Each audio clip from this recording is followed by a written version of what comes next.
شروع اللہ کے نام سے جو بڑا مہربان نہایت رحم والا ہے۔ بسم اللہ الرحمن الرحیم۔ قرآن کی وہ سورت جس کی تلاوت اللہ تعالیٰ خود کرتے ہیں۔ یہ سورت غریبوں کو امیر، بیماروں کو صحت مند اور حاجت مندوں کی حاجت کو پورا کرتی ہے۔ محترم ناظرین، قرآن پاک کی سب سے پرسکون اور آنکھیں روشن کرنے والی سورت، جو بندہ روزانہ اس سورت کو پڑھتا ہے فرشتے اسے گھیر لیتے ہیں۔ یہ سورت غریبوں کو امیر، بیماروں کو صحت مند اور حاجت مندوں کی حاجت کو پورا کرتی ہے۔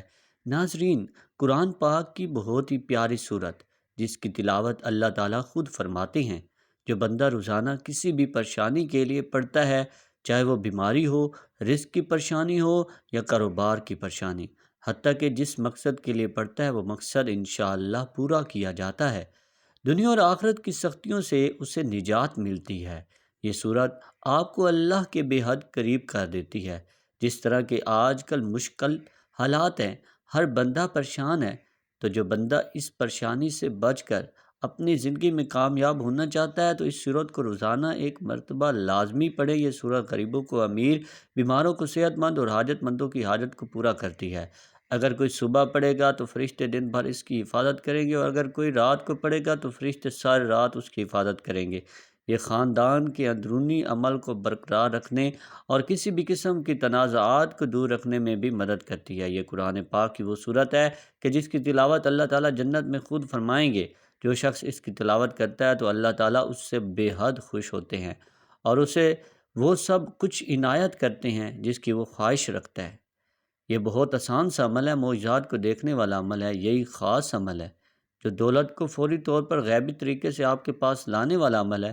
ایسا عمل ہے کہ ایک دن لوگوں نے یہ وظیفہ پڑھا اور صبح رزق کی دولت سے مالا مال ہو گئے۔ گھر میں کاروبار میں دولت کی ریل پیل ہو گئی۔ دولت کی برسات صبح سے ان کی زندگی میں شروع ہو گئی۔ دولت کی طوفانی بارش برس رہی ہے۔ پورے دن کسی بھی وقت یہ وظیفہ پڑھ کے صبح دیکھنا چاہتے ہو تو 5 منٹ کا یہ عمل کر کے آپ لوگ دیکھ لینا۔ تقدیر کے اگر بند تالے نہ کھل جائیں تو پھر مجھے کہنا۔ تقدیر ایسے طریقے سے کھلے گی کہ آپ لوگ خود مجھے کہو گے کہ ہمارا یہ مسئلہ پیسوں کا تھا، رشتوں کا تھا، تکالیف کا تھا، گھریلو جھگڑوں کا تھا، یا اس کے علاوہ چاہے جو بھی مسئلہ تھا وہ حل ہو گیا ہے انشاءاللہ۔ آج کا یہ عمل بہت ہی طاقتور ہے، بے شک خود آزما کے دیکھ لو۔ آپ خود یہ عمل ایک مرتبہ کر کے دیکھ لو، اپنی آنکھوں سے دیکھنا معجزات کو آتے ہوئے، اپنی آنکھوں سے دیکھنا ڈھیروں رزق دولت کو آتے ہوئے۔ جس کسی بہن بھائی کو یہ وظیفہ کسی کو بھی بتایا ہے، اس کی زندگی میں پیسہ تو بے حساب آیا ہی آیا، لیکن پھر اس پیسوں میں اتنی خیر و برکت، فضیلت و وسعت پیدا ہوئی کہ وہ پیسہ واپس کیا ہی نہیں۔ وہ پیسہ ایسے آیا کہ پھر کبھی گیا نہیں۔ ایسے تو آپ لوگوں نے کوئی نہ کوئی عمل یا وظیفہ لازمی کیا ہوگا، آپ کو پیسے ملے ہوں گے۔ یہ نہیں کہہ رہا نہیں ملے ہوں گے، آپ نے محنت اور کامل یقین سے کیا ہوگا تو آپ کو لازمی پیسے ملے ہوں گے، لیکن پھر کچھ وقت کے بعد، جیسے ہفتے یا مہینے بعد یا 2 مہینے بعد ختم ہو گئے ہوں گے۔ تو یہ وہ وظیفہ ہے کہ پیسہ اگر ایک مرتبہ آپ کے پاس آ جائے تو پھر جانے کا نام ہی نہیں لیتا۔ اس پیسے میں انشاءاللہ خوب برکت اور عافیت ہوگی، پیسوں کو آپ سے محبت ہو جائے گی۔ یہ سمجھ لیں پیسہ آپ پر عاشق و مہربان ہو جائے گا۔ دولت کا اور پیسوں کا یہ بادشاہ عمل ہے، یہ بادشاہ وظیفہ ہے۔ اپنی زندگی میں جو بھائی بہن کہتے ہیں کہ ہمیں ڈھیروں پیسے چاہیے، غیبی مال و دولت چاہیے، فوری ڈھیروں رزق چاہیے، وہ کہتے ہیں کہ اگر ہم صبح یہ وظیفہ پڑھیں تو پھر شام کو رزق مل جائے، رات کو پڑھے تو صبح سے پہلے ہی مل جائے۔ تو یہ وظیفہ آج ان تمام بہن بھائیوں کے لیے جو ہمیشہ ایک شکایت کرتے ہیں کہ ہماری مالی پریشانی ختم نہیں ہو رہی، مالی مشکلات ختم ہونے کا نام ہی نہیں لے رہی۔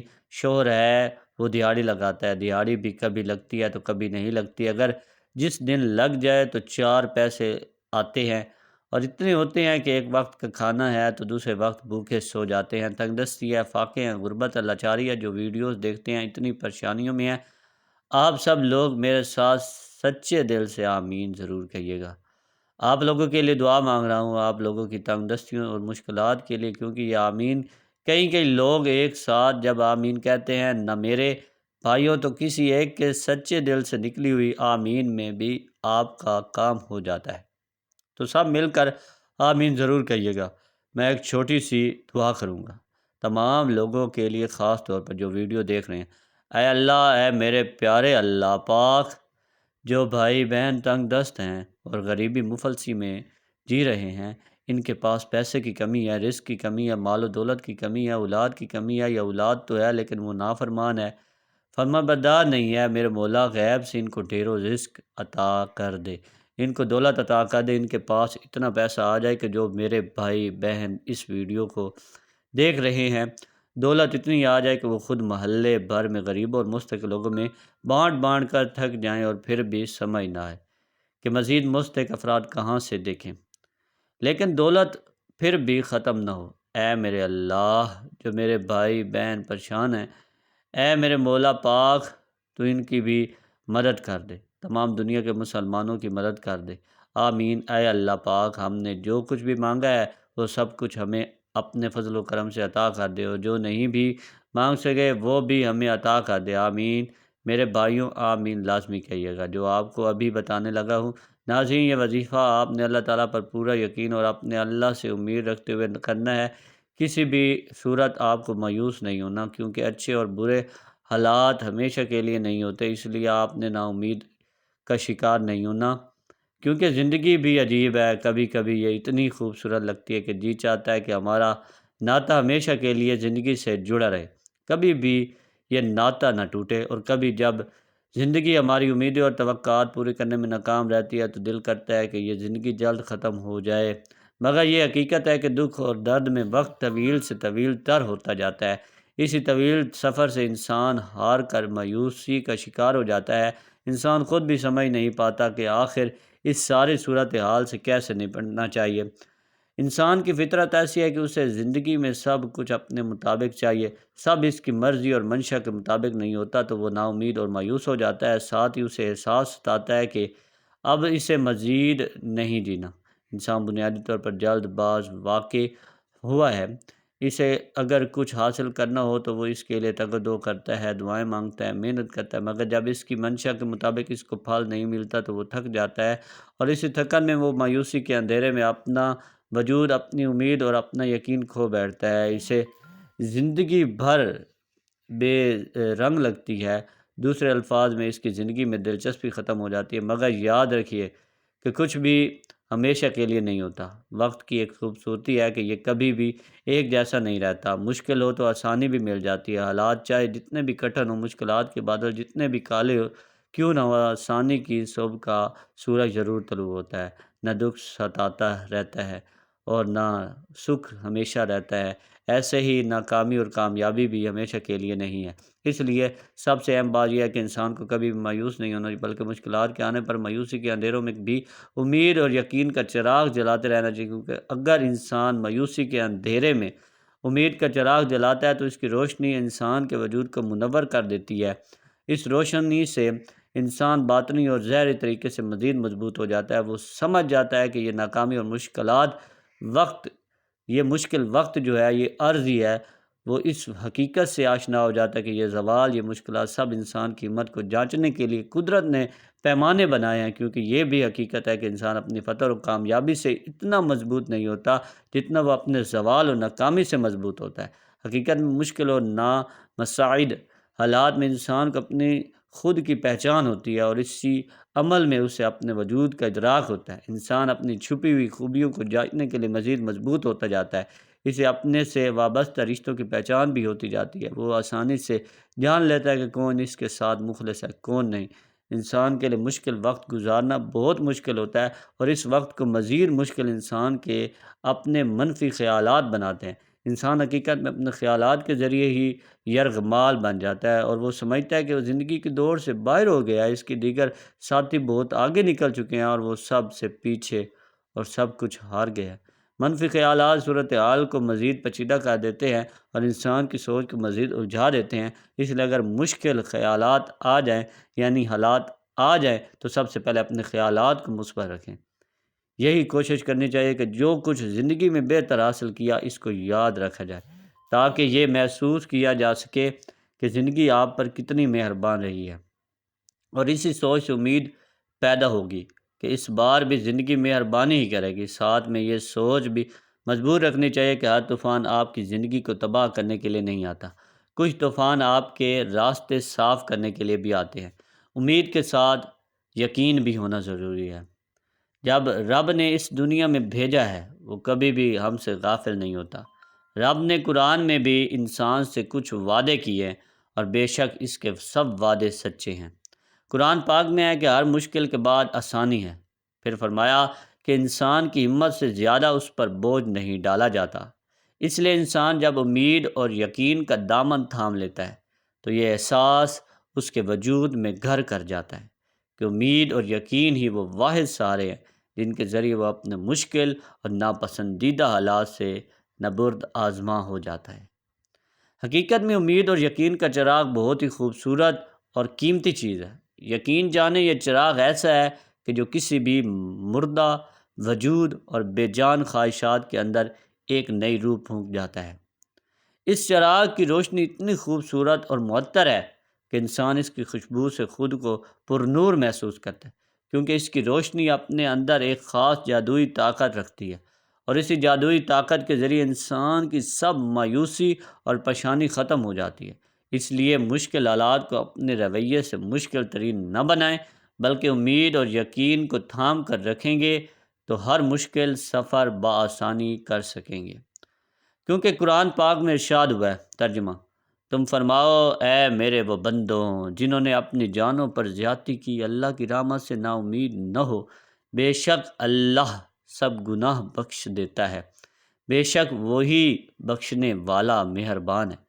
اس میں اللہ تعالیٰ نے بندوں پر اپنی کامل رحمت، فضل اور احسان کا بیان فرمایا۔ چنانچہ ارشاد فرمایا کہ اے حبیب صلی اللہ علیہ وآلہ وسلم، آپ فرما دیں کہ اللہ تعالیٰ ارشاد فرماتا ہے کہ اے میرے وہ بندو جنہوں نے کفر اور گناہوں میں مبتلا ہو کر اپنی جانوں پر زیادتی کی، تم اللہ تعالیٰ کی رحمت سے مایوس نہ ہونا اور یہ خیال نہ کرنا کہ ایمان قبول کر لینے کے بعد سابقہ کفر و شرک پر تمہارا مواخذہ ہوگا۔ بے شک اللہ تعالیٰ اس کے سب گناہ بخش دیتا ہے جو اپنے کفر سے باز آئے اور اپنے گناہوں سے سچی توبہ کر لے، بے شک وہی گناہوں پر پردہ ڈال کر بخشنے والا اور مصیبتوں کو دور کر کے مہربانی فرمانے والا ہے۔ اس آیت کے شان نزول کے بارے میں متعدد روایات ہیں۔ ان میں سے ایک یہ ہے، حضرت عبداللہ بن عباس رضی اللہ تعالیٰ عنہ فرماتے ہیں، مشرکوں کے کچھ آدمیوں نے بارہا قتل و زنا کا ارتکاب کیا تھا۔ یہ لوگ نبی کریم صلی اللہ علیہ وآلہ وسلم کی بارگاہ میں حاضر ہوئے اور کہنے لگے کہ جو کچھ آپ فرماتے ہیں وہ باتیں تو بہت اچھی ہیں، لیکن ہمیں یہ تو معلوم ہو جائے کہ کیا ہمارے اتنے سارے گناہوں کا کفارہ ہو سکتا ہے۔ اس پر یہ آیت نازل ہوئی، اور وہ جو اللہ کے ساتھ کسی دوسرے معبود کی عبادت نہیں کرتے اور اس جان کو ناحق قتل نہیں کرتے جسے اللہ نے حرام فرمایا اور بدکاری نہیں کرتے۔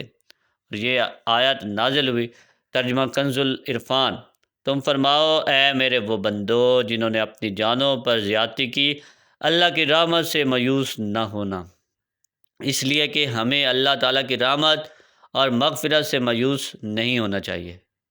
اس آیت سے معلوم ہوا کہ بندے سے اگرچہ بڑے سے بڑے اور بے شمار گناہ صادر ہوئے ہوں، لیکن اسے اللہ تعالیٰ کی رحمت اور مغفرت سے مایوس نہیں ہونا چاہیے، کیونکہ اللہ تعالیٰ کی رحمت بے انتہا وسیع ہے اور اس کی بارگاہ میں توبہ کی قبولیت کا دروازہ تب تک کھلا ہے جب تک بندہ اپنی موت کے وقت غرغرہ کی حالت کو نہیں پہنچ جاتا۔ اس وقت سے پہلے پہلے بندہ جب بھی اللہ تعالیٰ کی بارگاہ میں اپنے گناہوں سے سچی توبہ کر لے گا تو اللہ تعالیٰ اپنے فضل و رحمت سے اس کی توبہ قبول کرتے ہوئے اس کے سب گناہ معاف فرما دے گا۔ اللہ تعالیٰ کی رحمت اور مغفرت کی تو کیا بات ہے۔ چنانچہ حضرت انس بن مالک رضی اللہ تعالیٰ عنہ سے روایت ہے، نبی اکرم صلی اللہ علیہ وآلہ وسلم نے فرمایا، اللہ تعالیٰ ارشاد فرماتا ہے، اے انسان، جب تک تو مجھ سے دعا کرتا اور امید رکھتا رہے گا میں تیرے گناہ بخشتا رہوں گا، چاہے تجھ میں کتنے ہی گناہ کیوں نہ ہوں، مجھے کوئی پرواہ نہیں۔ اے انسان، اگر تیرے گناہ آسمان تک پہنچ جائیں پھر تو بخشش مانگے تو میں بخش دوں گا، مجھے کوئی پرواہ نہیں۔ اے انسان، اگر تو زمین بھر گناہ بھی میرے پاس لے کر آئے لیکن تو نے شرک نہ کیا ہو تو میں تمہیں اس کے برابر بخش دوں گا۔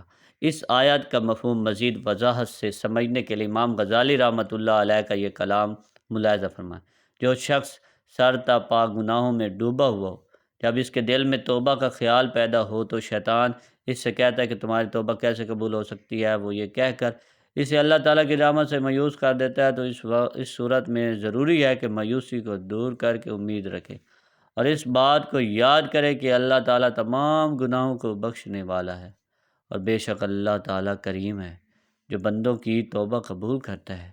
نیز توبہ ایسی عبادت ہے جو گناہوں کو مٹا دیتی ہے۔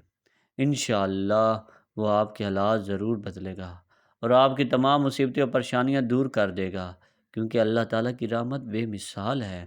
حضرت عبداللہ بن عباس رضی اللہ تعالیٰ عنہ سے روایت ہے کہ رسول اللہ صلی اللہ علیہ وآلہ وسلم نے فرمایا، اللہ تعالیٰ نے اپنے فرشتوں کو نیکیاں اور برائیاں لکھنے کا حکم دیا، اس طرح کہ جو شخص نیکی کا ارادہ کرے اس پر عمل نہ کر سکے تو اللہ تعالیٰ اسے ایک پوری نیکی شمار کر لیتا ہے، اور جو شخص نیکی کا ارادہ کر کے اس پر عمل کرے اس کے حساب میں ایک نیکی کے بدلے 10 نیکیاں بلکہ 700 نیکیاں اور اس سے بھی زیادہ لکھی جاتی ہیں۔ اور جو شخص برائی کا ارادہ کرے اور برائی کو عمل میں نہ لا سکے اللہ کے خوف سے یا کسی اور وجہ سے، تو خداوند تعالیٰ اپنے ہاں اس کے حساب میں ایک پوری نیکی لکھ لیتا ہے، اور جو شخص برائی کا ارادہ کر کے اسے عمل میں بھی لائے تو صرف ایک برائی اس کے نامہ اعمال میں لکھی جاتی ہے۔ اللہ تعالیٰ جس طرح اپنی ذات میں بے مثل و بے مثال ہے، اسی طرح اس کی ہر صفت ازلی و ابدی و لامحدود ہے، تاہم اس کی صفت رحمت سب سے بڑھ کر ہے۔ قرآن مجید میں ارشاد ہے، میری رحمت وسیع ہے ہر شے پر۔ حاملین عرش مومنین کے حق میں اللہ کے حضور بخشش کی دعا کرتے ہوئے کہتے ہیں، اے پروردگار تیری رحمت ہر چیز پر پھیلی ہوئی ہے، بس تو بخش دے ان لوگوں کو جو توبہ کرے۔ اللہ تعالیٰ اپنے بندوں پر مہربان ہے، وہ اپنے بندوں کی خطائیں معاف کرنا چاہتا ہے اور نیک کاموں پر زیادہ سے زیادہ ثواب دیتا ہے۔ ارشاد باری تعالیٰ ہے، جو کوئی ایک نیکی لاتا ہے اس کے لیے 10 گنا اجر ہے، اور جو کوئی ایک برائی لاتا ہے اسے بس اس کی جزا ملے گی، اور لوگوں پر ظلم نہیں کیا جائے گا۔ سورۃ الانعام۔ اللہ تعالیٰ اپنے بندوں پر بے حد مہربان ہے، بس اس کی رحمت کا دروازہ کھٹکھٹانے کی ضرورت ہے۔ ایک حدیث میں ہے کہ اللہ تعالیٰ کے پاس 100 رحمتیں ہیں، ان میں سے ایک رحمت اس نے جس انسان، جن، چوپایوں اور زہریلے جانوروں میں بھی بھیجی ہے، اس رحمت کے سبب سے وہ آپس میں پیار، محبت اور مہربانی کرتے ہیں، جبکہ 99 رحمتوں کو اللہ تعالیٰ نے قیامت کے لیے اٹھا رکھا ہے کہ وہ ان سے اس دن اپنے بندوں پر رحم کرے گا۔ بخاری و مسلم سے۔ ایک روایت میں ہے کہ ایک شخص جس نے کبھی کوئی نیک کام نہیں کیا تھا، موت کے وقت اپنے گھر والوں سے کہا کہ جب میں مر جاؤں تو مجھے جلا دینا، پھر آدھی راکھ جنگل میں اڑا دینا اور آدھی دریا میں بہا دینا۔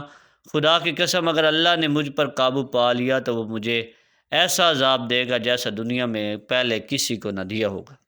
جب وہ بندہ مر گیا تو اس کے بیٹوں نے اس کی وصیت کے مطابق عمل کیا۔ اللہ تعالیٰ نے دریا کو حکم دیا اور اس کے اندر کی راکھ جمع کی، پھر جنگل کو حکم دیا اور اس کے اندر کی راکھ جمع کی۔ پھر اللہ تعالیٰ نے اس سے پوچھا، تو نے ایسا کیوں کیا؟ اس نے عرض کیا، پروردگار تیرے خوف سے، اور تو یہ بات خوب جانتا ہے۔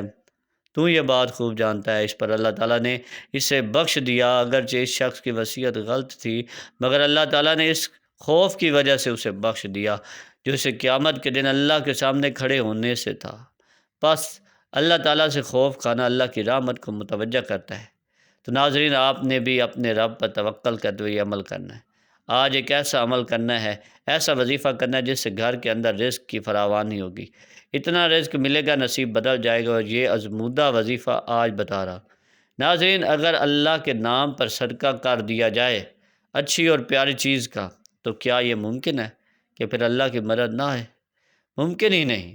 اصل صدقہ وہی ہوتا ہے جو اچھی چیز کا ہو، اصل صدقہ وہی ہوتا ہے۔ اللہ تو آپ کے دلوں کو جانتا ہے، بس دل کے اندر کیا ہے۔ اگر دل کے اندر اچھائی ہوگی، خلوص ہوگی، محبت ہوگی، اخلاص ہوگا تو فیصلے تو اس پر ہوں گے، اور تو کسی چیز پر نہیں ہے۔ تو میٹھی چیز اور وہ چیز جس پر آپ کی محنت ہو، آپ بھی یقیناً کرتے ہوں گے۔ صدقے میں میٹھی چیز سے مراد یہ ہوتا ہے کہ آپ چینی بھی دے سکتے ہیں، اس کے علاوہ اور بھی کافی چیزیں ہوتی ہیں۔ آپ مطمئن رہیں، آپ کوئی بھی چیز جو ہے نا، وہ جو محنت والی ہے وہ دے سکتے ہیں۔ اگر آپ کا دل مطمئن ہوگا اور آپ کو یقین ہوگا کہ اچھی چیز دے رہا ہوں، وہی زیادہ مؤثر ہوگی، زیادہ اچھا نتیجہ ملے گا، یہ وظیفہ بہترین اثر انداز ہوگا، کیونکہ اگر جان اور مال لگے تو پھر قدر بھی ہوتی ہے، اس کی عزت بھی ہوتی ہے، اس کے دل کے اندر کچھ احساسات بھی ہوتے ہیں۔ اگر عام ہی چیز ہو، آپ کا زور بھی نہ لگے، تو پھر ایسی چیز نہیں ہے۔ ایک تو اللہ کے راستے پر دینا بھی ہو، تو اللہ کے راستے پر آپ چھولے دیں، کوئی سستی چیزیں دیں جو گھٹیا ترین ہوتی ہیں آپ کی نظر میں۔ ناظرین، گھٹیا تو کوئی نہیں ہے، لیکن ویسے اگر آپ خود کھائیں تو اچھی چیز کھائیں، اور دوسروں کو ایسی چیز دیں جو قابل استعمال نہ ہو، تو یہ فرق تو نہیں ہونا چاہیے۔ جو خود کھاتے ہو وہی اللہ کی راہ میں بھی دو، یہ اصل چیز ہوتی ہے۔ اللہ نے وہ چیزیں نہیں دیکھنی، آپ کا اخلاص دیکھنا ہے، آپ کا ایمان اور یقین دیکھنا ہے کہ اس کے اندر خلوص کتنا ہے، اخلاص کتنا ہے، محبت کتنی ہے، اس کے اندر میرے لیے پیار کتنا ہے۔ تو ان چیزوں کو ملحوظ خاطر رکھ کر عمل کیا کرو۔ ناظرین، وقت کی نزاکت کو مد نظر رکھتے ہوئے اب ہم وظیفے کی طرف چلتے ہیں۔ کوئی بھی وظیفہ شروع کرنے سے پہلے درود پاک لازمی پڑھا کریں، کیونکہ درود پاک پڑھنے کی بہت ہی فضیلت ہے اور بہت برکات ہے۔ درود پاک پڑھتے رہنے سے انسان کی دنیا اور آخرت دونوں سنور جاتے ہیں۔ تو سب سے پہلے 11 مرتبہ درود پاک پڑھنا ہے۔ درود ابراہیمی جو نماز کے اندر بھی پڑھا جاتا ہے، وہ درود پاک پڑھ لیں۔ ایک مرتبہ میرے ساتھ بھی پڑھ لیں تاکہ ثواب ہو۔ اللہم صلی علی محمد وعلی آل محمد کما صلیت علی ابراہیم وعلی آل ابراہیم انک حمید مجید۔ اللہم بارک علی محمد وعلی آل محمد کما بارکت علی ابراہیم وعلی آل ابراہیم انک حمید مجید۔ محترم ناظرین، قرآن کی وہ سورت جس کی تلاوت کرنے سے غریب امیر ہو جاتا ہے، بیمار صحت مند ہو جاتا ہے، حاجت مندوں کی حاجت پوری ہو جاتی ہے، تو وہ سورت ہے سورہ رحمان۔ 27ویں پارے کی بہت ہی پیاری سورت ہے۔ الرحمن علم القرآن کے خوبصورت ناموں میں سے ایک نام ہے۔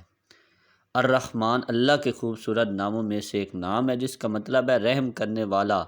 جو بندہ روزانہ صبح یا شام یہ سورت پڑھے گا، انشاءاللہ پورا سال اللہ پاک اس پر رحم فرمائیں گے۔ جس پر اللہ پاک رحم فرما دیں، اس پر پوری دنیا رحم کرتی ہے، پوری دنیا اس سے پیار کرتی ہے۔ جو مانگو گے میرا مالک وہ عطا کرے گا۔